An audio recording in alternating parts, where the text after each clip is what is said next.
Looks like. Hi, welcome everybody to our Breaking the Mental Health Stigma panel. I'm going to be sharing my screen now so that you all could see.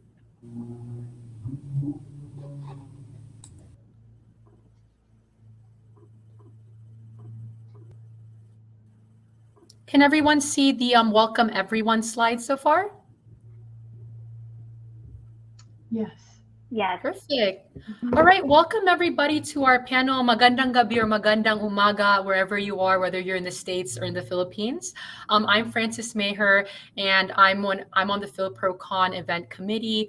I'm one of the breakout sessions managers, and I'm also the panel moderator and lead for this amazing mental health stigma panel. Just wanted to introduce ourselves and kind of welcome you all. So within PhilPro, we're working on different initiatives, and one of the initiatives that I'm really passionate about is mental health advocacy. And something that's been coming up in the Filipino community is mental health stigma. And kind of during the pandemic, mental health has become kind of a really important issue. So I thought it would be great to connect my Filipino culture with the mental health stigma and create this panel about how Filipinos are breaking the mental health stigma. This panel will feature mental health professionals and a student mental health advocate, and they will show us how they're overcoming the mental health stigma through their stories, either through their careers or their work with the community and personal experiences. Our goal is to inspire the Filipino community to come together to overcome the mental health stigma. Before we introduce our amazing set of panelists here, I'd like to share what inspired me to create this panel. I'm sure we can all agree that growing up, one of the most common beliefs we heard about mental health within our Filipino communities was that mental health is non-existent. Conditions such as anxiety or depression, we were told that they didn't exist by our parents, and we were told not to bring up any mental health issues or bring up our emotions within our families or relatives or friends. Although I spent most of my life here in the States, I would frequently go back to the Philippines to visit relatives during the summers. And whether I was in the United States or the Philippines, I noticed this common belief amongst my relatives and family that I wasn't really allowed to bring up any mental health discussion, bring up my emotions or thoughts. And I observed this stigma everywhere. So it wasn't really just in the Philippines. Wherever you have the Filipino community, I noticed this.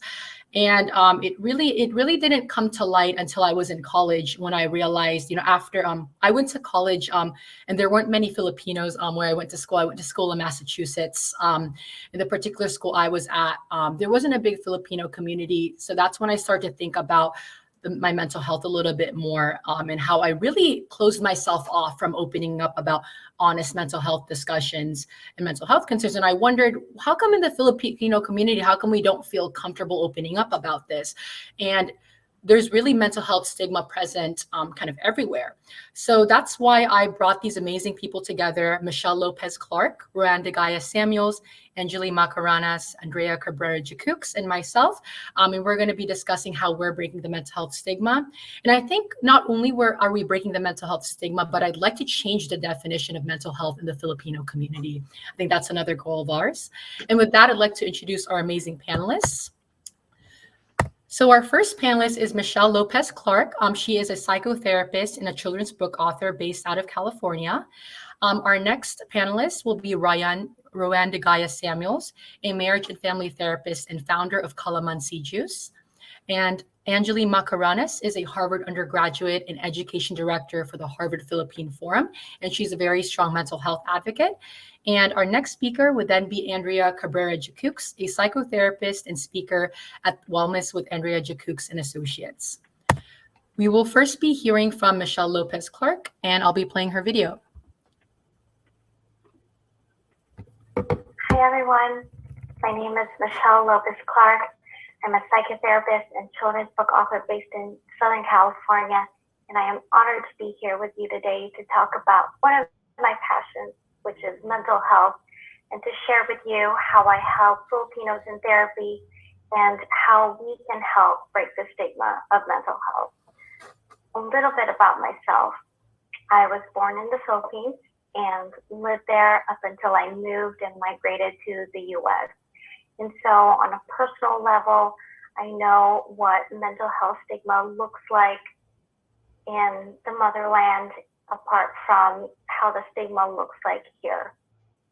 And so growing up, I've been hearing people being labeled as crazy or baliw when they have a difficult time managing their emotions or expressing them, really when they don't behave properly. I've also heard people using mental health facilities or seeing a mental health professional as a threat. For example, if they don't shape up or, again, behave properly, they'll be sent to a facility or a specialist. In Filipino, that's kung hindi ka umayos, dadalhin ka sa ospital, for example. And it's really unfortunate and very harmful to be sending out these false messages, because we mental health professionals are here to help you, to help your loved ones. And it's really about helping you have a more fulfilled and enjoyable life as much as possible. So there's nothing threatening about seeing a mental health specialist. So let's dive in more deeply and talk about mental health and therapy and how to break the stigma. I'll be sharing my screen. All right, mental health matters. Overcoming the stigma among Filipinos. First, let's talk about what is mental health and why does it matter.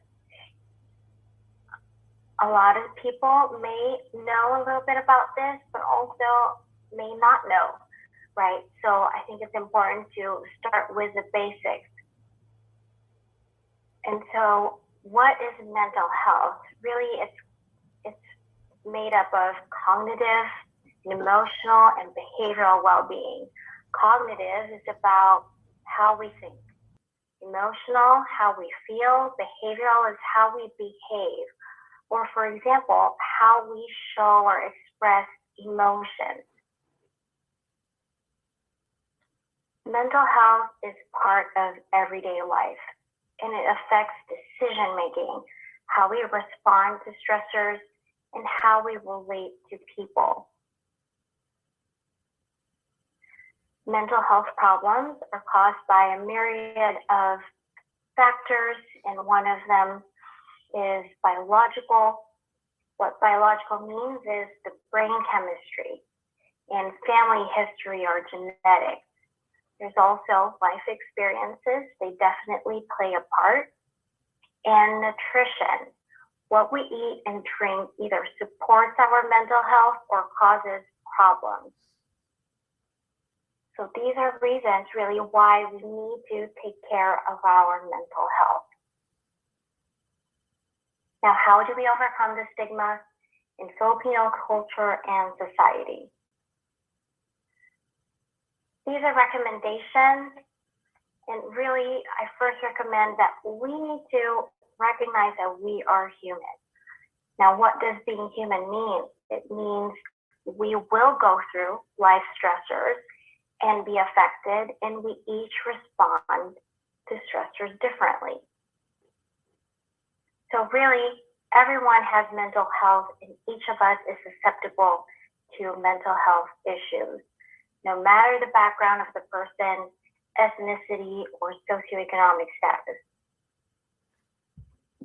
So let's start talking about mental health, or talk about mental health more with loved ones and people in our life. We can start by asking and checking in and saying, how are you feeling? How have you been coping? Kamusta ka? Kamusta kalagayan mo? Alongside this, we need to create a safe space for an open dialogue about mental health. How is by also listening with empathy. And we also need to start sharing more about our feelings and own experiences and normalize talking about mental health. We also need to be open to professional help. It is normal to ask for help. We need to normalize seeing a mental health professional, much like we see a doctor for physical health issues. Doctors have their own doctors to go to when needed, and it's the same with therapists. Therapists see therapists as well when needed. And I have experience going to a therapist myself and really having experienced firsthand the healing gift of therapy. It really validated my longing to become a therapist, and it prompted my passion to be a mental health advocate as well. And so we really need to normalize therapy because it's not a threat at all. Now, what is therapy and why is it valuable? So let's define this, because there are a lot of misconceptions, right? Therapy is a holistic way to address any problem, not just a crisis situation or mental disorder. Therapy is a judgment-free space. And when you work with a therapist, you can make sense of your experience, gain perspective, learn better coping skills, heal from trauma, from emotional wounds, and there's so much more. Other benefits that you gain from therapy is you'll get support through life transitions. What are examples of life transitions? There's losing a loved one, moving away from home, being a parent, transitioning to working from home, right? Or staying remote long term. It's very different from our normal. You can also get reduced feelings of stress, distress, and increased feelings of hope. This is also a big one. You can gain clarity and self-awareness, which will help in making big life decisions or even the small ones that some people may be struggling with. It also helps with communication. A lot of relationships experience communication issues, and therapy can absolutely help with that. Therapy is also for Filipinos. So these are common issues that I help Filipinos with in therapy, but also what I see in my personal life, being Filipino, and some of them are, for example, the martyr complex, being so self-sacrificial, ang pagiging martir. A lot of times this is seen in romantic Filipino movies or in our telenovelas, and this is very harmful. There's also lack of healthy boundaries. So this is a big one too, and I've experienced this myself, lack of boundaries. There's also toxic masculinity, rigid cultural and gender beliefs, acculturation, especially for people who migrate to different parts of the world, racial identity, especially for mixed race, interracial couple issues, and what that looks like is blending of different cultures. Now, these are some examples of what Filipinos experience and how therapy can help, apart from examples of anxiety and depression and other mental health disorders. And that concludes my presentation. I hope this was helpful and that if anything, it motivates you to open up more, open up the dialogue about mental health and start helping breaking the stigma, not just for other people, but for yourself too. Feel free to ask any questions. Thank you for having me. Hi, everyone. Wonderful. Thank you so much for your telling your amazing story and the advice that you've gotten from your experience as a psychotherapist, Michelle. And now we'll just have a quick kind of conversation between me and Michelle. And then after, at the very end of our panel, we're going to have an open discussion about mental health in the Filipino community in a Q&A with all the panelists. So Michelle, do you see the screen here? Hi, yes, thank you. Thank you for having me. I'm honored to be here alongside also other mental health professionals in the field and you. And I'm very thankful to Phil Procon to highlighting mental health and bringing Filipinos together. Yeah, thank you so much, Michelle. I think you gave such very wise advice and everything from your experience. And I really liked how you included kind of the common kind of reasons that Filipinos can seek therapy kind of within our culture. I kind of want to touch more about healthy boundaries. So within that, do you have any advice for establishing boundaries within like the Filipino family? Yeah, so it was important for me to, well, I'll back up, I guess, a little bit to first define what mental health is and what is therapy, because a lot of times the stigma is caused by these really misconceptions, misunderstandings about what is mental health, what are mental health issues. They're more than just mental health disorders or illnesses. There's so much more to it. And also like therapy. Therapy is not only for severe cases. Therapy is for anybody who experiences stress, and I cannot name one person who doesn't experience stress at all. And yes, so talking about boundaries, I mean, it's kind of tied into the martyr complex if you think about it, right? Because the Filipino culture, we're really known as a collectivist culture, and because we think about kapwa tao, everybody, we think about everybody else matters, but a lot of times we just forget ourselves, and to the point where we feel like we have nothing left to give, or we perhaps feel like, what about me? Paano naman ako?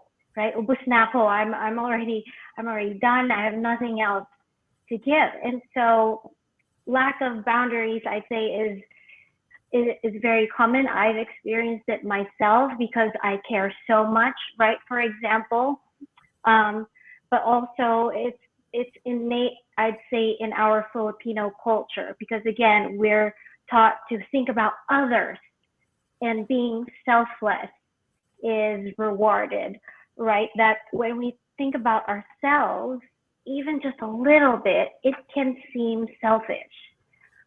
But also, this is also tied into, I would say, we're very religious as a culture, right? And this is where the Catholic guilt comes in, that when we take care of ourselves, Catholic guilt comes up, or I'd say, AKA Filipino guilt, that, oh my gosh, I'm being selfish. But it really is about balance. And I also just want to normalize that I also see this in different cultures. It's not just the Filipino culture, but because we're Filipinos, and we'll talk about and focus on Filipinos. But also, disagreeing is seen as disrespectful, and it's a very slippery slope. Again, it's because culturally too, especially when it comes to parents, right? If I say something that's an opposing belief, it can come off as, oh, you're being disrespectful, for example. But it's really about being able to hold ourselves, have our own identity in the world alongside other people's own identities too.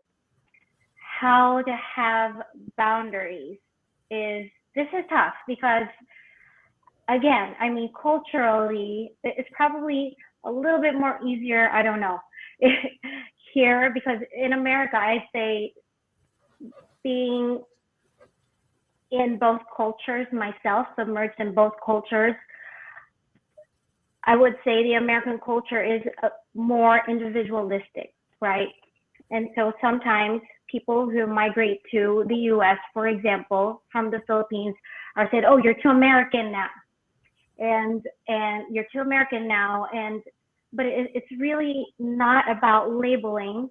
It's I get that a about, lot from my parents. It's like, "Oh, you're becoming too Americano ka na. Ano ba yan?" But yeah, they're always like that to me. And I'm like, I am in the United States. I mean, I am American. So I think parents always right. come up with some sort of like trope. They always come up with tropes like calling you like this, you become too American, you're Filipino. And I think a balance Yeah, is so important, 100%. absolutely. Well, parents, they come from a good place, right? But 100%. it's also recognizing that they too were or are going through the transition of their child identifying themselves as also American now that they're in America. And that's what acculturation means. And so you're not just Filipino now, you become both. But then also, it's really more about becoming who you are, your own identity. And I believe you asked how to have boundaries is to build the courage to be honest about, for example, just saying no when you don't feel comfortable showing up to a family event, right? And a lot of times, Filipinos, we get pulled into family events and feel obligated No. to show up because, hey, it's family. Well, yes, there's truth to that. But for example, during times now, COVID times, feeling forced to show up when you might have anxiety about being around people without masks, for example, right? So then the martyr complex might come in. Usually it would come in, right? If there's no acknowledgement of what pattern you actually have in your relationships. And so then a lot of times when we just show up for other people and we forget about our own needs, we can feel deflated. Where is our self-worth?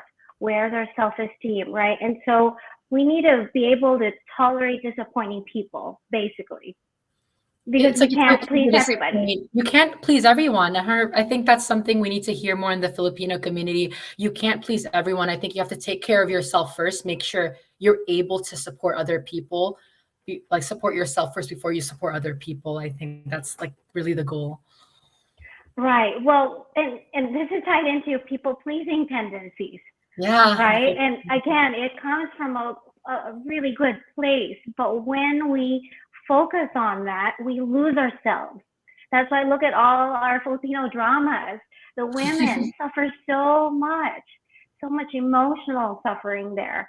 And so really it's about recognizing and making space for our own selves to be a person, an individual in the world, not just in our families, but it starts with us recognizing it and giving ourselves permission to be ourselves. And also, again, it's being comfortable with the discomfort of not pleasing mom and dad, for example, or your titas and loved ones. Thank you so much for that, Michelle. Really appreciate watching your kind of your presentation and then having like a nice conversation. And then everybody, we're gonna open up the conversation kind of after all the panelists. So really excited to hear all your questions and thoughts. Our next speaker, I'm gonna share my screen again here.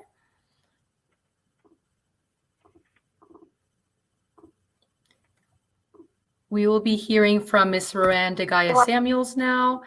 Switch these slides here. There we go. Perfect. So I'm going to be playing her. Can everyone see her video, by the way? Awesome. It's Rowan. There we go. And kamusta? It's an honor to be here. I also want to introduce you to my mom, my beloved mother, and it's quite an ordeal actually to get her photo.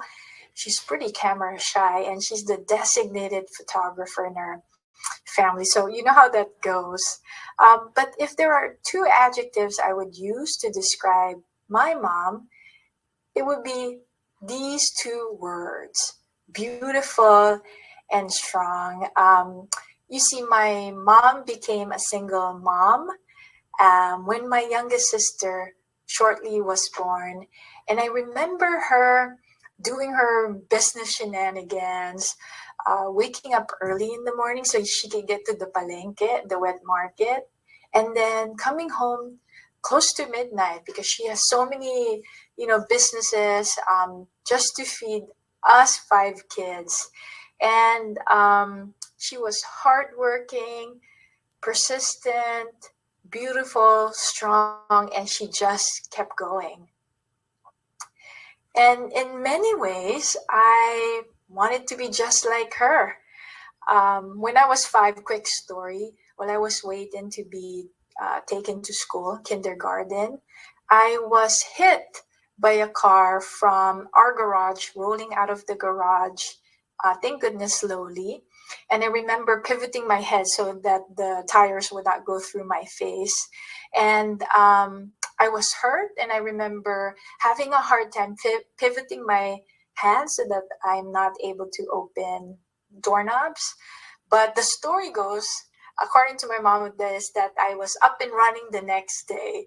And that was the story circulated, that even when we have potlucks with titas and they start talking about their children, my cousins, one tita would say, Carlo, he fell, he had such a huge bruise, he didn't even cry. To that, my mother would respond, si Rowan, nasagasaan yan. She was, hit by a car, but she was up and running the next day.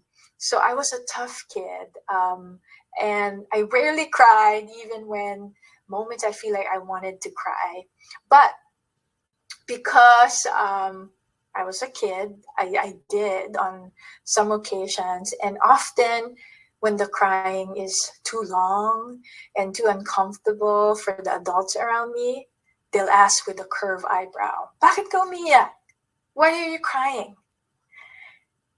There's this saying in our Filipino language, kung anong puno, siyang bunga, the type of tree basically dictates the type of fruit. In my case, a tough mother shall produce a tough kid, right? The pressure for the tree to produce the finest fruit is fierce. And the need for the fruit to belong to that tree, that need is very primal and instinctual. Fast forward, when I was 14, my Lola passed away. I was also pretty close with my Lola. And I remember watching my mom curled fetus, that shape, because of the pain that she felt, it was deep. And I remember that she was aware that I could see her, but I just didn't know if she didn't have the energy to shoo me away. And so I remember asking her tenderly, "Bakit ka umiyak, mommy? Why are you crying, mom?" And I learned that beautiful and strong, that you could be that as a mother, but you can also be overcome by pain. And that in both worlds, and actually in the real world, my mother continues to be beautiful and strong in spite of being in pain. And I have many stories to share, but that's one that I wanted to share with you all today. And as a outreach clinician, now a private practitioner, there are 3 things I wanted to share with you for the benefit of time, especially with our outreach efforts in softening the stigma of mental health in our community. The first is be a student of the culture. If you've listened to my other presentations, I always have a slide of being a student of the culture, because culture evolves, it's not static, it's so much bigger than you and I combined. And so it's great to read books about history, but my sharing with you is to experience culture. I've been very fortunate because I've done many home visits, hundreds in Filipino homes. That used to be my work in the county, and I've heard the story of the population. I like to say that the population was my teacher, and it's in my listening and the blending of my stories with their story that has taught me the most. And so that is my sharing. One of my sharing for you today is to be a student of the culture and to also explore or understand the culture of poverty in the motherland, how that shapes our worldview, how we cope and we interact. When we become a student of the culture, an ongoing student, there's less resistance with our work, in our advocacy. And rather than asking, why aren't they seeking mental health services? Let me repeat that. Why aren't they seeking mental health services? When you are a student of the culture, you begin to say, now I understand why they don't. Now I understand why they don't. To be understood, understand. Be a student of the culture. The second one is keep knocking. Now, I also have this podcast, Pinoy Love Language podcast, where I talk about Filipino cultural nuances. And I would get emails from daughters telling me that they're not only listening to the podcast, but they're listening with their mothers. You could just imagine how this makes my heart very happy. But when I'm recording, I'm not really thinking about how many people would be listening to me. And I am simply imagining that there's one person, a son, a daughter, a mother, who is. And as I mentioned, I worked for the county for more than a decade. And in the last 5 years, I led the Filipino outreach project. And as much as I love working for the county, there are constraints when it comes to outreaching. It's very Western and linear, asking us, how many people have you talked to? And also leaning heavily that everything has to fall under what we call evidence-based practices. Now, to soften the stigma of mental health is to be fluid in our outreach efforts.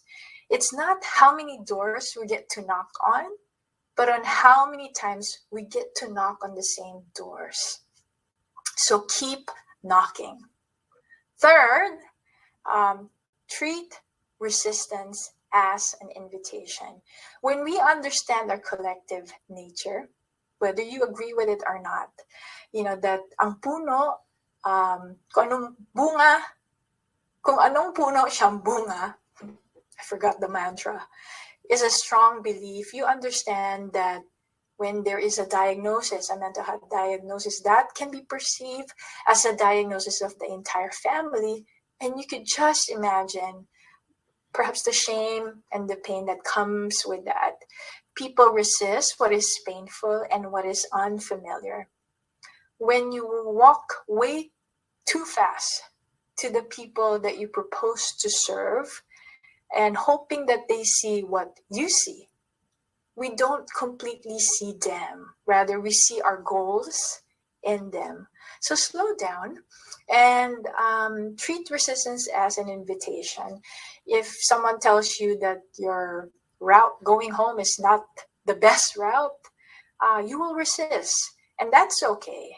When people resist your invitation or your encouragement, that's okay. Treat it as an invitation that perhaps they don't know yet. They don't have role models. Temper yourself to understand that resistance is normal. And better yet, treat it as an invitation. In my work, I also write a lot. I blog on, you could visit calamansijuice.com. And that's where I allow people to take only what they're willing to take and leave the others when they're not ready yet. It's my way to invite. And we can again begin to soften the stigma of mental health by being a student of the culture, to keep knocking and to treat resistance as invitation. Maraming salamat po. Maraming salamat, kay Roanne, for giving her a really amazing kind of story about her mom. And I really loved how you described your mom as strong and beautiful, because I feel that us daughters and sons, that's how we see our parents. Like, they're strong, but then they also can have weaknesses. Like, I think nobody is perfect. Even our Filipino parents, they have times that they kind of need to kind of take a step back and have their own time. So I really liked you. I really like you divided up into 3 different steps. Which one is your favorite out of the 3? that you shared for softening the stigma. Oh, I think you're muted, Roanne. Yeah, I think Perfect. Francis, the number one, I always share, be a student of the culture, because even I am on a PhD on cultural anthropology, and my It's hope is to amazing. actually go to study some families in Bicol. But I continue to study the culture. I think it's ever evolving, and that it's not stagnant. So once you think it's stagnant and that's your desired outcome, and you're walking way too fast than the people that you're hoping to serve, you will not ever see eye to eye. And so I want to sort of like temper myself to when to walk faster, to slow down, maybe to back up a little bit. I think there's no better gift than when I am able to temper myself, my passion. Passion is good, but sometimes passion can make you run way faster than the people that you're trying to serve. So I think that's my favorite. I also love the keep knocking, because that's my experience working with a very westernized model of asking, oh, how many people did you talk to? And thinking that just because you knock on one door, that they'll open it and they'll receive the information. We know now, especially talking about vaccine. I think Michelle mentioned about the vaccine, that many times people may not need the information. There is a core value that is deep seated, and so how do we speak to that core value or that fear? I think that's most important than just information. Other information certainly is good. So That's yeah. amazing. What do you think we can do right now to be a student of culture? In addition to kind of reaching out to our like immediate family, is there something we can do kind of like more immediately to just really absorb the culture more and apply it Yeah, to just thinking, I do this myself because now when I travel to the Philippines, I always go to different school, like a low income, and I would ask permission and I would write notes like research. I'm observing parents and children and teachers. But now we don't have to do that. If you go on YouTube and you have very particular topics, like for instance, Filipino versus American culture, and you look at the comments or chat boxes, and start writing down notes of particular themes, then you can find the pulse of the people. So you can now, we don't have to, whether you go into Facebook groups, you can really see the pain points by listening. So you want to listen more than you're talking, and write down notes and see patterns. Yeah. Yeah, I definitely resonate with that. I think we can really do a lot of good by like kind of listening more to our families, listening more to ourselves, I think too, right? Kind of what we need, and really how to achieve a balance with our families and relatives when it comes to that. Yeah, Wonderful. Thank absolutely. you so much, Roanne. I can't Thank wait to have you. all of us have a discussion together at the very end. I think that's going to be really fun. Thank you. Wonderful. So now we will hear from Miss Andrea Cabrera Jacux, and I will be sharing my screen again.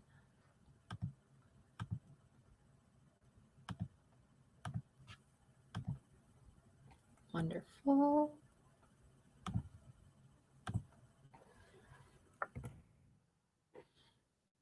Hi, magandang gabi po, magandang hapon. My name is Andrea Cabrera Jax. I am a Filipino-American licensed clinical social worker based here in Altadena, California.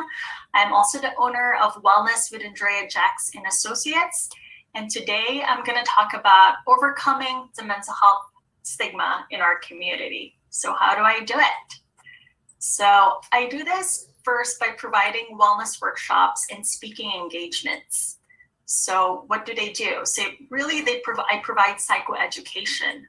For instance, I provide this mental health first aid workshop training. It's about an 8-hour workshop where we talk about what is a mental health condition, what is depression, what is substance use, and other different mental health conditions, so people in the community know what to look out for and how to help someone with a mental health condition.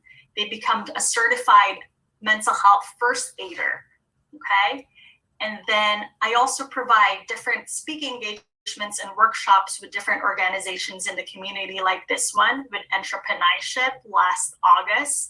Well, I talked about Filipino mental health during the pandemic and really tailored it to the entrepreneurs in our community, which was really greatly impacted with the pandemic, being stressed with the changes in their work environments and how to survive with their business during this time. So I've done workshops for entrepreneurs, Fortune 500 companies. I've also done workshops for nurses where we talked about stress and burnt out at work. So really a lot of sharing my knowledge of mental health in the community. Then with these workshops, we're really able to create a safe space for people to talk about their own mental health journey.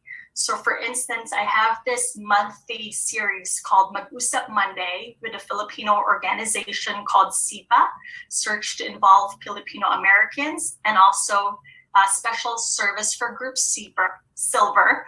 I co-host here with other social workers, Eddie Gana and Jenny Samala, and you can even register here at bit.ly/Mag-Usap Mondays once a month between 3 to 4 p.m. a Monday a month, where we talk about different mental health topics again. Like this time we had Grizel Garcia, another Filipino therapist, who talked about what is couples therapy.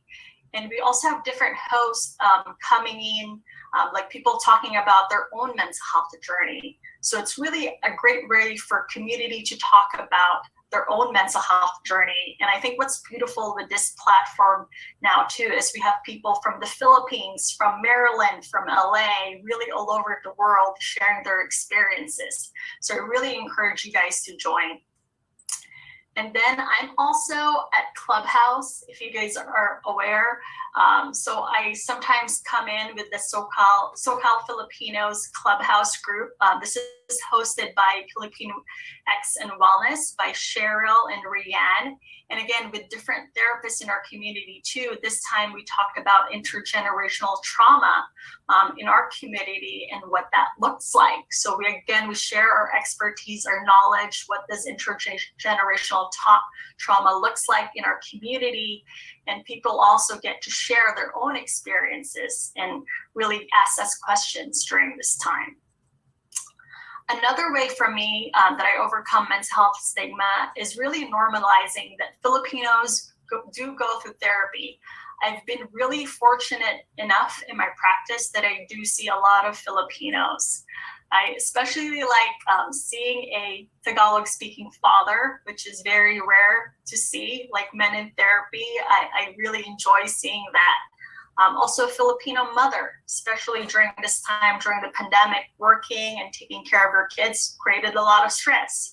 I have Filipino students coming in too from top universities in California, from Berkeley to UCLA, really dealing with stress and adjusting to school again.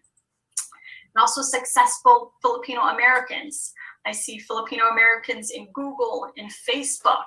They're really established in their career, but they're just struggling, and I see them too.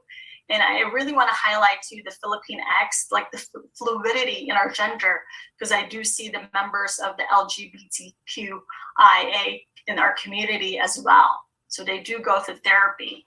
And also the Filipino nurses out there that's been really impacted by the trauma and stress, especially during this pandemic. So really normalizing that Filipinos do go to therapy, and we have therapists here in this panel that really see them.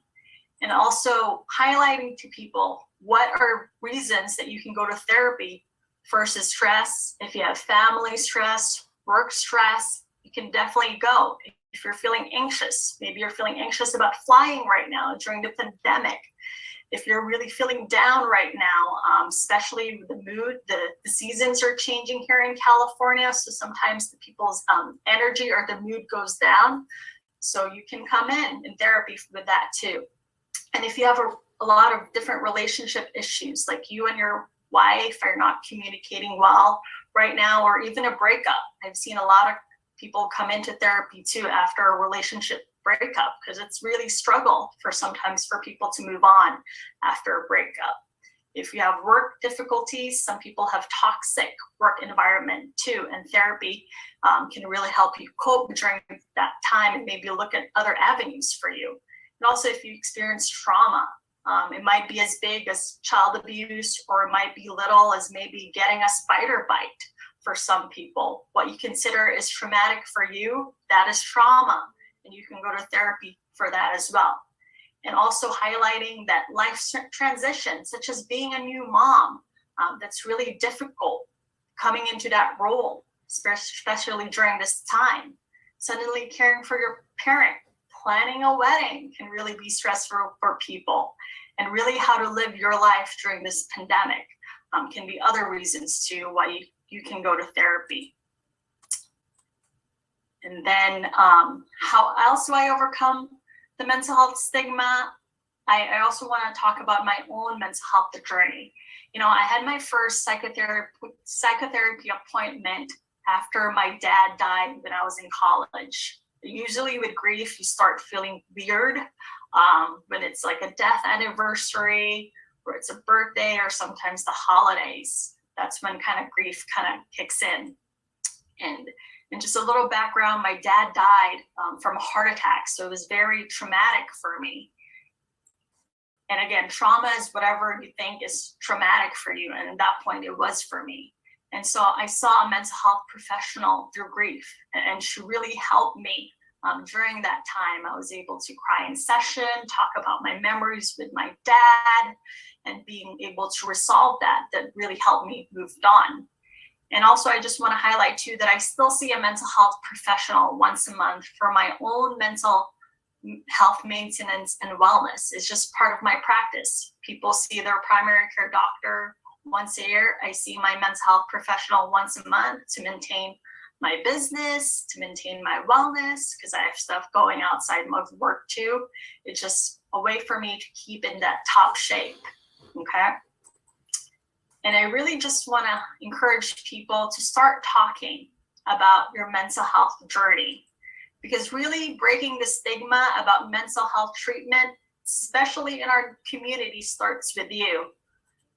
So talk to your family and friends about your feelings or your struggles in life. If you're feeling down, if you're feeling stressed out with school, if you're financially struggling too, really talk about them. Because once you start to open up, hopefully the other person will open up too, and you can start that dialogue about what's really going on in here with you and over here too, emotionally and in your mind. And really, if you're in therapy, share your experience with therapy, especially when you're talking with your friends. Some of my friends, we talk about like, yo, my therapist says this about this. So really normalizing that in our group of friends. And I really encourage you to try therapy if you haven't. It's out there. There are professionals here to see you too in our community. And especially if you have insurance, it's covered. So really use that benefit, okay? So again, thank you. And I really encourage everyone here to together, let's break the mental health stigma. And this is my contact info if you want to get in touch with me, my email, my phone, my Instagram. Okay, take care. Thank you so much, Miss Andrea, for giving your insight about how to break the mental health stigma and really normalizing going to therapy. Like, I'm a really big proponent of going to therapy, and I think before I went to therapy, I didn't even realize that like you kind of don't know when to go to therapy. So I think my first question is for you is, how does like someone kind of navigate that path of like seeking therapy, of wanting to seeing a therapist, like that first step? Yeah, I think with that, so if you have insurance, like you can go at the back of your insurance and you can call the behavioral hotline there. And they can ask, and they're going to ask questions about you, like what is going on? Are you feeling down? What issues are you struggling with? Is it work related? Is it family related? So just be prepared with that too. And then they're going to recommend a couple therapists in your area, and maybe therapists that specialize in issue that you're dealing with. Some therapists specialize with couples therapy. Some specialists therapists specialize with trauma or anxiety. So they will find that therapist for you, and they will give you at least 3 therapists to look out for, to refer you, and then you can contact those therapists too. I highly recommend doing a free consultation. Most therapists do that, so you get a feel of if you're comfortable with this therapist, if you feel like they can help you. And also be prepared to, during that consultation, if you have any questions, any concern, maybe you're a member of the LGBTQ community. Maybe that's something you want to ask your therapist if they specialize in that. So those are the ways that you can start the conversation too. And there's also Psychology Today here in America. They have a bunch of filters there, a bunch of like specific questions that you can answer to find a therapist that works for you. So yeah. Wonderful. Thank you so much, Ms. Andrea, for giving us like that first step. I think sometimes that's the hardest step for a lot of people who might not have done therapy before. Is like, how do I even make that transition of educating myself? And really, when you accept that everyone does struggle with mental health, that's when you can start on the path towards a solution. I think you really have to just take that. The first step is really acceptance. It's like, Yeah. hey, I need help. I'm not perfect. I can't do everything on my own. And, I need to seek some advice. So really, thank you so much for that, Andrea.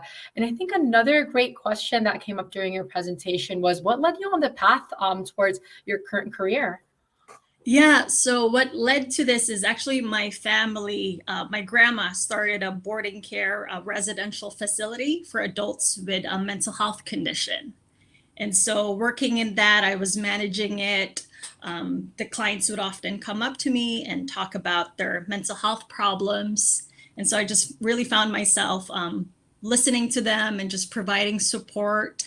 And also on the other hand, I also saw some of my loved ones struggle with their own mental health issues. And so I think just those two together just propelled me to getting my master's in social work. And That's so amazing. I'm very inspired by all of the panelists here, really making a career towards mental health or really working towards mental health advocacy. I think we just need more people to be part of the conversation, because I think a lot of people want to be involved, but maybe they're like a little nervous, or they're like, who else is there? So I think hearing that we're not alone, that there's a lot of champions out there for mental health, that is very calming for people like me and for kind of everyone who's here. So thank you so much, Andrea. And I think like with that, do you have any questions for me or for the panelists, Andrea, that's come up? I think I'm good for now. Nothing yet, but I'll let you know. Awesome. Thank you so much. We will be moving on to our last speaker of today, Angeli Macaranas, a Harvard undergraduate and also the education director for the Philippine Forum. So let me go ahead and share my screen again.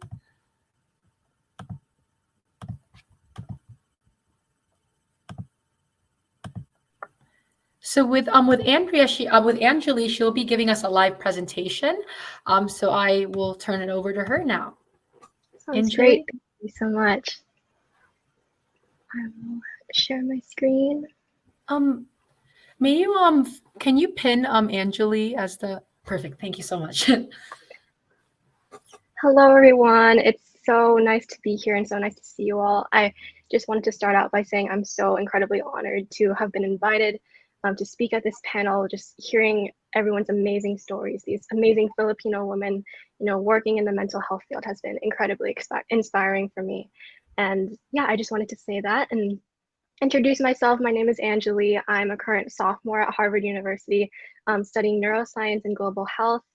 And today I really just wanted to share my story in terms of mental health advocacy, and really particularly through a lens of music and art. And I will get started. Yeah, so a little bit about me. I am a violinist. I started playing violin at the age of 3, as you can see in this picture. Violin has really been a huge part of my life. I definitely really loved getting to know people through orchestra rehearsals, really learning how to play music and learning how to connect with audiences. But I never really understood how this could be applied to a field outside of music, to the human condition, until I went to high school. And in my sophomore year, I had this amazing opportunity to go on a medical missions trip to Panama. And I did it with a local church in my area, and they asked me to bring my violin. And I was like, okay, sure. I said, why not? And I was honestly looking forward more to really connecting with the kids and the underserved populations through actual medical care. But as we visited these different orphanages, we visited different shelters. There was one particular experience that really shifted my mindset towards mental health specifically, and that was when we went to visit a domestic violence shelter and a shelter for sexually abused children and those who had suffered, at the hands of the people who should have been the ones who loved them the most. And once I really walked into that room, it was, I couldn't understand why this was happening to such young children, children who are even younger than I was at that time. And so I didn't really know how to connect with them. There was a language barrier. It was incredibly hard to do that. But when we started playing this Panamanian folk song that everyone seemed to know at that time, the atmosphere completely shifted. And it was amazing how, people from all different walks of life, everyone in that room was completely different, unique perspective on life, unique background, unique experiences. But at that moment, it felt like we were all connected. So that's when I realized that music helps us so much with social bonding, human connection, and all of these things that music helps result in is really important to maintaining our mental health. And in terms of how this relates to being a Filipino American and conquering the stigma around mental health, it's really crucial to look back at our history, our colonial history, and the trauma that we've experienced as a population. So I'll go into that in my next slide. So as you may already know, the Philippines was colonized by both Spanish rule and the US. And while I'm not a particular expert in Filipino history, I did want to bring up some key points in the roots of Filipino mental health stigma that spurred from these colonial encounters. And so during Spanish colonization, mental illness was really thought to originate from supernatural and religious forces. And the way that mental illness would be treated back then was through exorcisms and all of these invasive types of treatments that, that really tried to exorcise like the evil spirits out of people who face these mental illnesses. And then moving towards US colonization, they did make progress in establishing early psychiatric hospitals in the Philippines, but, there were so many human rights violations. These institutions were often called insane asylums. And, there's just been this terminology, this language around mental illness that has been long dehumanizing people who have gone through the most traumatic experiences, who haven't gotten the support that they need from institutions. And so I wanted to bring up this side of our history that is quite traumatic, to be honest. And colonialism has had so many impacts on our current society in the Philippines. But I also wanted to bring up this question of music and art in Filipino history and how that has played a role in what our cultural identity is. And you can see in these pictures, music and art has been engraved in our cultural identity ever since we can remember. And I wanted to bring up a quote from a professor from the University of the Philippines in Diliman, who said that art, myth, ritual, work, and activities of everyday life are all integrated into one. Of all the Filipino subcultures, indigenous art is the most integrated with everyday life, multifaceted, and participative. So what he's saying is that art, music, and all different types of art forms have been long integrated in our culture and even among indigenous peoples in the Philippines. And it's something that we need to really look back on and really reflect on how this impacts us today. And we can see the remnants of these, right, in our current society. Music and art in modern Filipino culture, we see all of these talented individuals, Bruno Mars, Olivia Rodrigo, Lea Salonga. And we have to realize that, Filipinos being passionate about expressing themselves through music has existed long before, modern society. It's existed for so many centuries. And, it doesn't exist like solely in the celebrity realm.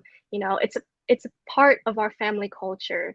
I'm sure all of you have experienced, karaoke nights, Magic Mike. I know I have experienced that and have been forced to sing in front of my family members, which has been a really fond memory looking back. And we have to realize that music offers us so much in terms of human connection, social bonding, really connecting with our family, friends, and loved ones. And so that is really something that we need to reckon with when, we are talking about reckoning with our old colonizer, the colonization, the traumatic impacts of that. And how can we balance that with this rich cultural history of music and art? And so how do we use this to combat mental health stigma? And what I strongly believe is that the key to combating mental health stigma is through education. And I really believe that learning more about our Filipino colonial history, learning about the roots of how mental health stigma has erupted and really integrated itself in our current society is really important to addressing how we can combat these roots. The second is learning about music and Filipino history, how this has made us such a happy and very communicative culture, very warm and very welcoming to each other and to others around us. And then another thing that would be very valuable to educate others about is these historical connections to modern society. How do these relate to how we interact with each other as Filipino Americans and Filipinos? And lastly, and what I think is perhaps very, very interesting and innovative is the current research behind music therapy and how this can be applied to mental health issues and just maintaining our mental well-being. So just a couple of fast facts about music therapy is something that I'm very interested in learning more about as I continue my journey throughout college. So music releases happy chemicals. And in other words, this is dopamine, which is very much part of our reward system. So when you're listening to a song and there's a really, beautiful climax, doesn't matter what you're listening to, and you get these chills, that's part of the effects of dopamine being released in your brain. And it's amazing how this feels and how this can really impact your mood. Another impact of music therapy is stress relief. And music therapy has been established as a field and has been used to provide stress relief and therapy for especially individuals who have chronic illnesses, who are facing, really tough times in their life. And music therapy has really been a powerhouse in providing this kind of support to others facing that. Another thing is social bonding. And I'm sure in my own experience, I've experienced this in orchestra rehearsals, really connecting with people, not only within the music making, but also outside, getting to relate to other people's stories with music and their struggles and great times with their musical journeys has been really helpful for me in maintaining my emotional health. So I wanted to take this time to share a little bit about my own project that I've started. This actually spurred after the Panama trip and after realizing how much of an impact music has on mental health and emotional well-being. So this is called Little Virtuosos Project, and I started it with some friends in high school who are also musicians. And we started out pre-pandemic, so we went to different homeless shelters in California, and we played for them, but as well, we also presented about the impacts of music on mental health and how it can be used to really garner and enhance your emotional well-being. So since the pandemic, we've shifted to a largely virtual platform, and you can visit our website at littlevirtuososproject.org. And we've been posting blogs about musician stories with their mental health journeys, curriculums about what music's impact on the brain is like and how much more there needs to be discovered. And we try to perform music online by, editing our videos together and making, these covers of popular songs. And we would love to have everyone check that out and really see the power of music in maintaining and enhancing your emotional well-being. So I wanted to end off on this quote, and it says that music can heal the wounds that medicine cannot touch. And I think that really adequately sums up everything that I've gone over in this presentation and everything that I want people to know following this presentation about how we can apply our roots in cultural mental health as well as music and its impact on our society to really combat the Filipino mental health stigma and really spur conversation around how we can continue to develop our approaches to mental health and our mental health systems. So thank you so much for this opportunity, and I'm open to any questions. Oh, thank you so much, Angeli. We really appreciate hearing your story about Panama. And I really liked you providing the background between mental health and music, because it's actually, I'm sure some people like don't really know that connection, but it's a very powerful connection. I really appreciate you elaborating on that and hearing about your little Virtuosos project. So that's amazing. So with that, a question that's come up during the presentation was, do you plan to pursue music therapy as a career, or music psychology, or how do you plan to incorporate that? Yeah, I'm definitely, I'm in the process of actually declaring my major, so it's definitely been a really heavy thing on my mind. I know, right?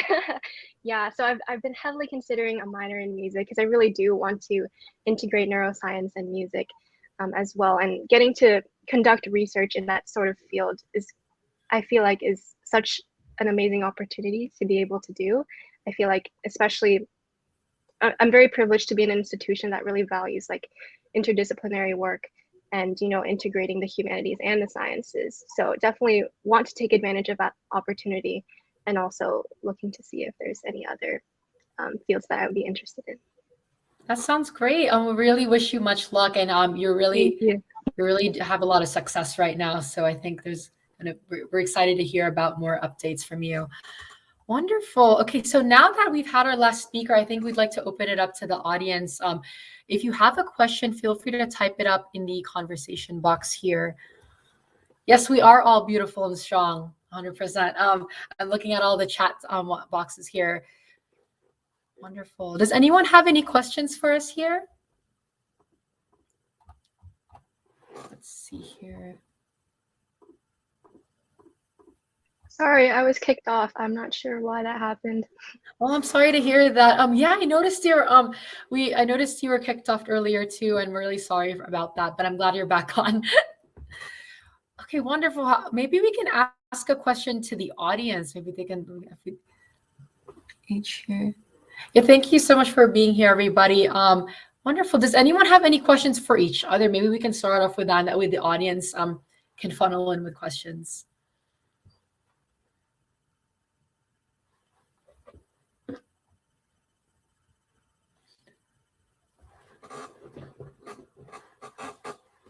Let's see. Does anyone have any questions for each other? I think that would be great.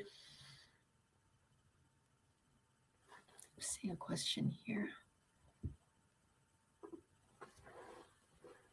Oh, thanks, Kevin. We really appreciate it. Any favorite apps to use? Okay, so we have a question from Sweeney, and she's asking, do you have any favorite apps to use for mental health or for meditation?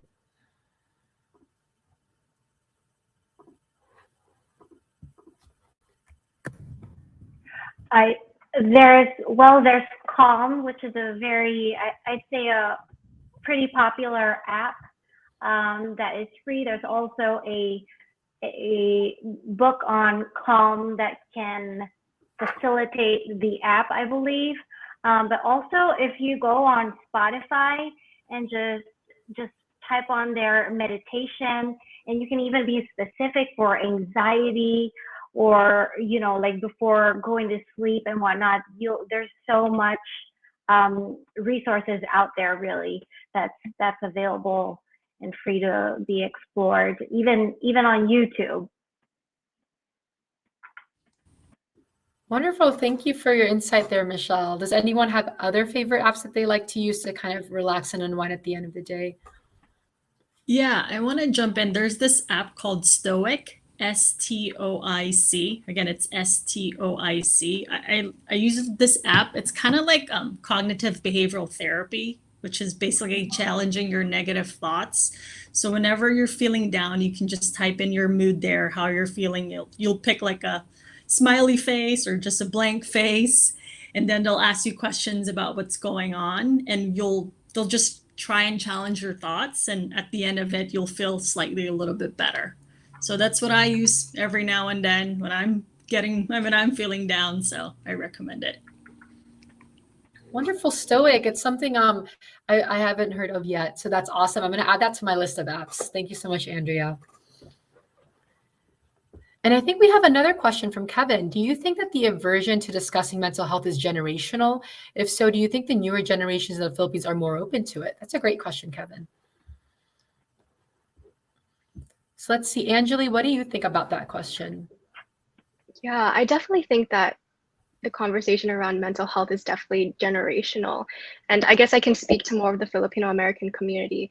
They definitely are, those around my age are much more, open to talking about their mental health and really within each other, like sharing their struggles, whether it be, talking to parents about their mental health or just really struggling, to converse about that within their family has been a topic that's been on my mind and has been pretty prevalent among people my age and even younger. So I definitely think it's a very generational thing.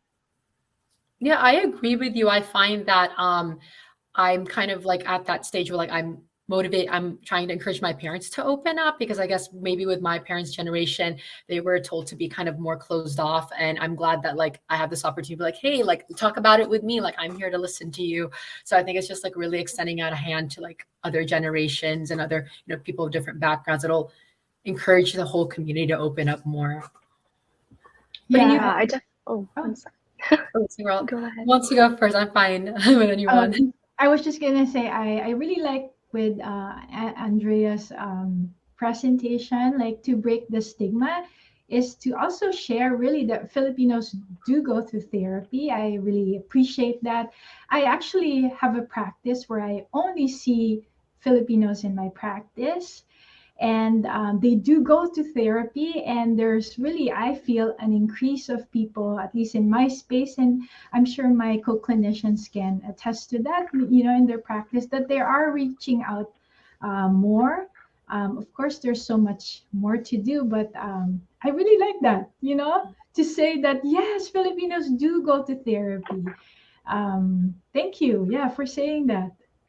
Yeah, 100%. I think that's like something people need to hear more, that it's like not, it's not just like an American thing, it's an everyone thing. Everyone goes to therapy, Filipinos, Americans. So I think just hearing about that, like, I think hearing you are not alone is, I think, like kind of the most important, like path towards healing, I think that we need to hear.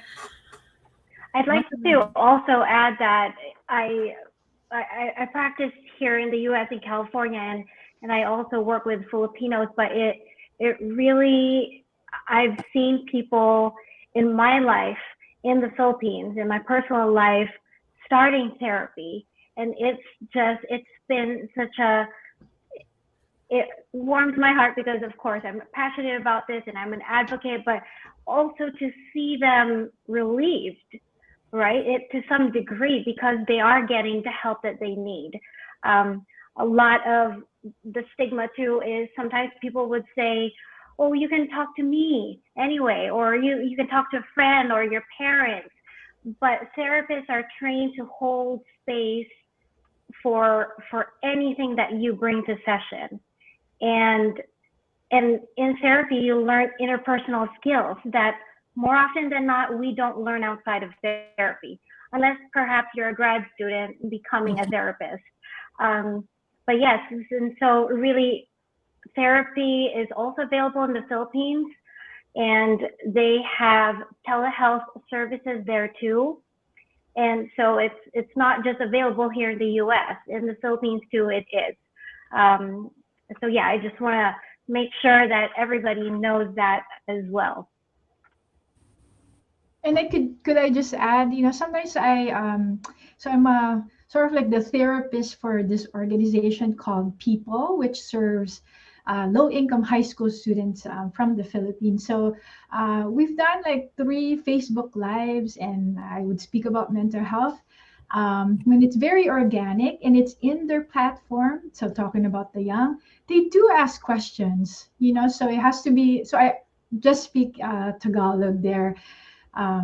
But it's speaking their language and it's in their platform and they feel comfortable. They actually do ask questions for the clinician. So it's very inspiring. And I also want to add, I think maybe you all might agree that when I see someone, I feel that I as the clinician represent for the mental health field, because what people experience from seeing me, that is what would be left as what representation, if you will, of seeing a therapist. So when they have very good experience, they pass that on. It's like chismis, but good chismis, right?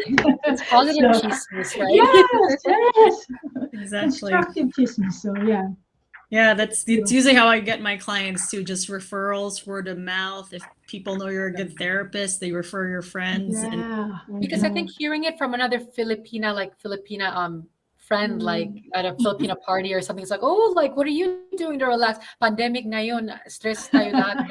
Like, right? So it's like, Yeah, yeah, yeah. it's great. Yeah.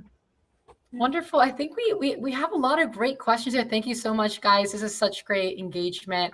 We have another great question from Sweeney. Speaking of parents, have you ever had to tell your mom or dad that they should see a counselor? If so, how did you approach it? It's a good one. yeah, So how I do you actually, approach telling your parents like, oh, you really need some therapy? It's like, yeah, definitely. Yeah, I've actually done this to my mom because my mom has like a heart condition. Because mom, I see you stressing out. Like therapy can definitely help with that to really lower your stress, especially at work. You're dealing with a lot as a manager. So I think starting from that, concern as a child, really caring about your mom and really providing that psychoeducation too. That if you go to therapy, that can help relieve that medical condition that you have. So really starting there, but also just keeping in mind too that even though you say that to your mom might not go to therapy, and being open to that. Like I like what Rowan earlier said, just keep knocking, and maybe other people need to knock too. So for I that think person to go to therapy. if like several relatives, I think, tell like a particular parent or relative that, hey, I think you need extra support in addition to us as a family, I think then they'll be like, oh, maybe I do need to do that. Like it's Yeah. takes a village, I think. Yeah.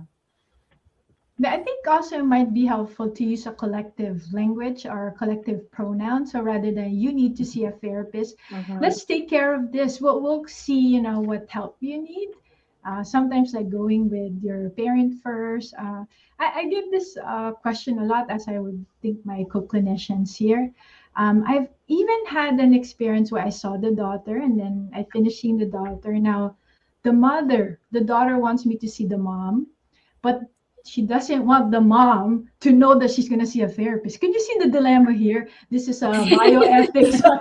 Oh my God. But, yeah, yeah. But Which is the mom doesn't know she's going to see a therapist, but the daughter is saying, oh, you're going to talk to something someone. traumatic happened, and so the daughter feels that just from a panic, the mom might be benefit from seeing a therapist, but she doesn't want the mom to know that she's seeing a therapist, right? Imagine the dilemma there. So we kind of like work that out, where I was actually able to see the mother. So yeah, I think just trying it out, giving space, giving them control. Just try talking to this person like maybe 3 times. If that doesn't work, it's fine. Not just kind of like giving them some control might work. And like I want to say like what Andrew was saying, to not think always, oh, that's gonna work. Just try it out. It's just kind of like a recommendation. Yeah. And I think sharing to our own experience of therapy, especially here in California, to be licensed you have to do your own work, which is great because then, you need to be practicing what you preach to, and also getting that full experience of what is therapy on the other side of the room. And yeah, I think I've seen in my personal life, sharing my own experience has helped other people in my life be open or at least curious about therapy. And there is no obligation to stay for a certain number of sessions. It's per session. So however you feel. Wonderful. Angeli, what do you think about this question? kind of someone in college. I think maybe a lot of our audiences might be in medical school or they might be in college, and how do they kind of approach this? Sure, yeah. I definitely think it's much more difficult. I guess there's sort of like this age gap, age hierarchy where it's like, oh, how can my daughter tell me to go to therapy, you know?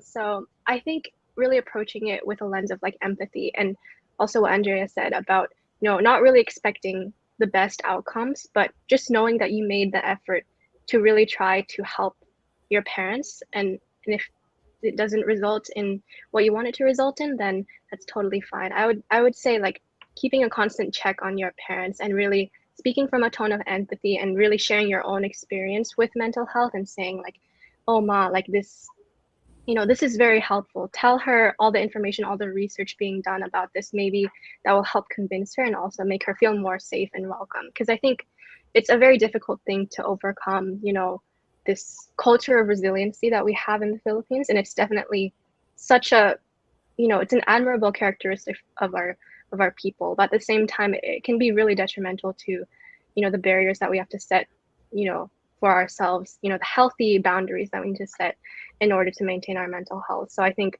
it's definitely still a work in progress, but I think it can be really done as long as we have these conversations, continue working towards that. Thank you so much for that, Angeli. That sounds great.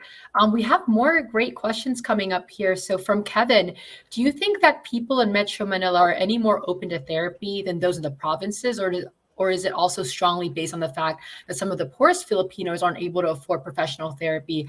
I think that is a major point of overcoming the stigma so that even those that can't afford professional therapy can share more with others around them for help. So the question's up here on the screen. Yeah. I'd say there's definitely more resources in Metro Manila just because, it's a larger, it's a larger area, metropolitan area. But yes, unfortunately, there may not be much in the provinces. So hopefully that will change. Yeah, and maybe I want to highlight too, there's also like group therapy that might be cheaper than individual therapy. There's true. also a lot of things on like YouTube. I know there's an organization called Change Your Algorithm. He's on Facebook. He's Filipino. He started this nonprofit organization. Oh, Joel. Joel. Yeah. Me and Rowan know him. Me and Rowan know Joel. Yeah. Right? Yeah, there you go. He's So he started all these videos about different mental health and giving you different Filipino, tools. so it's like So just really sharing that with the community. Yeah. There you go. So does everybody know Joel Relampagos in LA? Probably. Yeah, We were actually awesome. trying to get him to talk, but I think he's like shooting like a TV show, so I didn't want to like disturb him. I was like, I'm just gonna let you introduce the TV show. But he really wanted to talk, but I think it was just like the timing. But yeah, Joel's a really great mental health advocate. He's a producer in LA, and he founded this mental health program called Change Your Algorithm. And I go on it frequently every night. And Rowan has been one of the speakers, right, Rowan? And he covers everything about how changing like our mindset, kind of like our negative thought processes and making it more positive. I think is a really key thing. So I'll post it in the chat here. Yeah. And maybe too, I think just adding on, I mean, we do need a lot of more professional mental health counselors here in the United Philippines too. So there's really a big need for that too, especially covering those provinces in the Philippines too. So just highlighting that and encouraging the youth here to maybe look at the mental health field, because it is an excellent field, very rewarding, and our community definitely needs you. So. Yeah, 100%. Perfect. And then I think Mila Banks was saying that she agrees with Rowan, and that the greatest problems we have as mental health workers is the openness to seeking and receiving mental health services. It is not as much as the stigma as fear of bringing shame to the family if one is found out to be seeking mental health treatment. Wonderful. It's a great statement there. So how does everyone feel tonight in the audience and in the panel? I feel so I just feel like a huge weight has been taken off my back a little bit being with mental health professionals. I think during the pandemic, it just feels like it's constantly stressful. But I think if we can like tap into our community, it really helps to be like, I'm not alone. Like, I'm not the only one struggling. And I think together we can like kind of get on the path towards healing, I think. Mm. Yeah, definitely. I think, from a student perspective, I had my whole, first year of college completely online, and that, as much as I really, loved college and experiencing that, I think I really had a lot of FOMO, like fear of missing out on a lot of different things. And, it was definitely hard, kind of being in that isolated room, being like going to school from your home. But I think it's really made me self-reflect on like what it means to actually take rest and taking time for yourself, doing self-care. And I think that's definitely something that we often take for granted, and things, simple actions that we can do every night to just really take a break from work, take a break from everything else to really focus on ourselves is something that we should definitely keep in our priorities. Yeah, I think as students, it definitely it's hard. Sometimes it's hard to find time to have mental health because sometimes we have night classes. When I was back in college, I remember having night classes, and like I always liked using the evenings to relax. But whenever you have things scheduled in the evening, it gets kind of stressful. So I think time management is definitely great. Like time management to always remember to schedule like time for self-care, time to kind of reflect on kind of the week, and everything's so important. Mm-hmm. Sometimes, depending on the university, probably some universities have free counseling sessions for students. Yeah. So just a resource for students. Yeah, definitely. And also there's been so many like rise in peer mental health groups, and really hearing from other students, perhaps like upperclassmen, has been a really great thing to have conversation around. So definitely something to take advantage of the opportunity. Definitely. And I think we have one more statement from Jane. She was saying, thank you so much for this powerful panel. As a third-year medical student, I'm coming to learn how different it is discussing mental health with patients of color. This panel has given me the tools to help connect with our Filipino community. Oh, it's wonderful, Jane. We're really glad to hear that. Definitely having more outreach towards the Filipino community in the healthcare space is so important, and really appreciate you doing that. Oh, perfect. Mila Banks also has another question. Please share ideas for self-care for busy professionals and individual workaholics. That's a big one right now, especially life in the US is very hectic and fast-paced. And let's not forget the remote world. I find myself like not having trouble logging off my computer because my office is like pretty much in my living room, and it's like, no, I gotta just keep working for 30 more minutes, 1 more hour. And it's like, when do we shut off? How do we know like to turn off ourselves? What do you guys think about that? Yeah, for me, my biggest self-care is actually going to the gym. I started going in-person gym here in California, so highly recommend that. And I also recently started taking like singing lessons too, so voice lessons, kind of just mixing it up.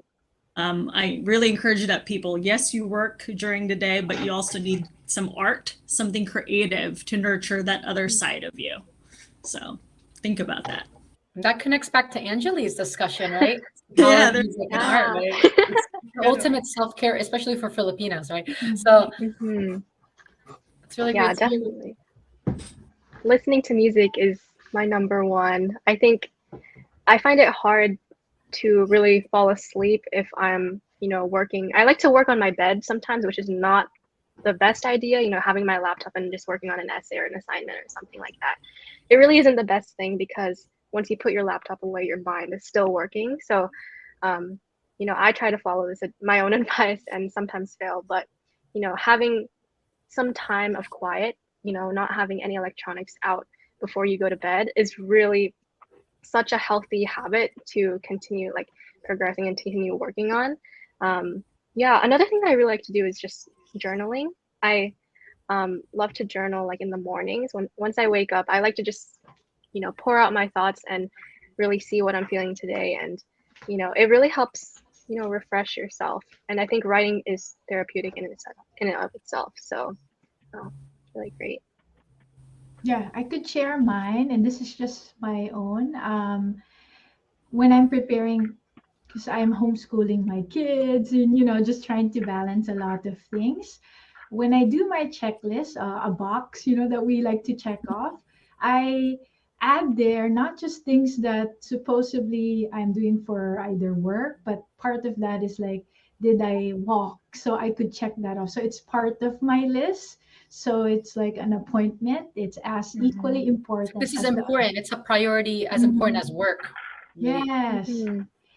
And 100%. then just like I think Angeli and Andrea was saying, creative arts, I'm also do a practice of either I express, because I teach that to a lot of my clients, right? So painting sometimes, or not, I'm not artistic, but just maybe collaging. So I do have a creative arts practice as a therapist to help me self-regulate. So yeah, that's my That's practice. amazing. Yeah. So I Similar think the to biggest self-care is Rowan. Oh, sorry. creativity. Go ahead. Oh, sorry. I think the biggest summary we're hearing is find your creative outlet, everybody. That's the ultimate self-care. And with that, Michelle, we'd love to hear from you. Yeah, I was just going to say, similar to Rowan, I also make it a habit to write it down, to include it to my to-do list, and on my calendar I have go walking, or even just grab coffee, but then spend time outside. It's so very important, because easily the day can be over, and especially for me, I tend to, well, I used to, and now I think I've become healthier, I'd say. Just be focused on work and not take breaks. But it also starts with us recognizing that taking a break does not mean you're underperforming. Taking a break is actually to refuel yourself so you can better perform at work, for example. Wonderful. I think we sometimes we forget to take breaks, especially working remotely. I just feel like 8 hours goes by so quickly in a day, and I think maybe someone else even needs to remind us, like, hey, take a break. Like, don't forget to eat. Like, don't forget to drink some water. Just take 10 minutes to like walk outside. I think like having that constant reminder that we don't have to like do everything straight, like whether it's school or work, like taking little breaks in the day. And sometimes I play music while I'm working, or I sing while I work. I don't know if it's okay. I'm Filipino, so I think I'll sing while, at least I'm not in the office. That's something that is kind of cool about being remote, is you kind of get to have your own work personality at home. It's like, oh, let me sing and dance a little bit like in between work. And I find that when I do something like that, my workday is much more positive. When I kind of like, I know that's a little bit funny to sing during work, but it's okay. Like, we all have our own outlet. Totally, yeah. Wonderful. I think we're already at 9 o'clock. So thank you so much, everybody. If we have any more questions, but I feel that like this has been so productive and so heartwarming, I think, to hear from everybody, to hear from the amazing panelists, to hear from the audience. I think this is a great community here. Guys, we all are in this together. We're not alone, and we're here to break the mental health stigma and change the definition of mental health in the Filipino community. So thank you so much, everyone. Perfect. And I think we have the plenary coming up. So if everybody would like to continue the discussion and hear kind of about different topics in the Filipino community, we have the plenary, I think, starting now. So thank you, everyone. And it's so nice to see faces here and to connect some people I've known in social media. So it's good to see everybody here. Yeah. Thank it you. almost feels like in person, just a little bit. Almost feels like Yeah. Yeah. Yeah. Thank you, everyone. It's great meeting everyone here. Yeah. Thank you so much for this opportunity. It was a really great You're meeting you welcome. all. Thank you so much to all of you. I know you've dedicated so much time to this. You're all so wise and amazing. Thank you so much. Thank you, guys. Thank you. Thank you. Take care. Take care, everyone. Take Have care. a good night. Bye, Ingat. Bye. Bye.